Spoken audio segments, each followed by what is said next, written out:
মাশাআল্লাহ, আজকে প্রতিটি গাছে কিন্তু আমি খাবার এবং পানি দিলাম। তো এই যে টমেটো গাছে কিন্তু ফুল এসেছে।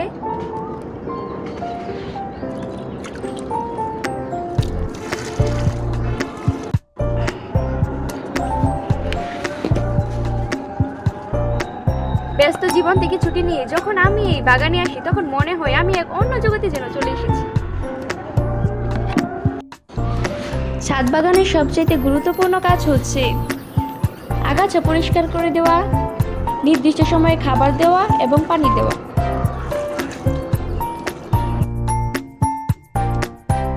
পাখির কিচিরমিচির আর ফুলের মিষ্টি সুবাস গাছের শান্ত পরিবেশ মনকে এক অসাধারণ শান্তি দেয়।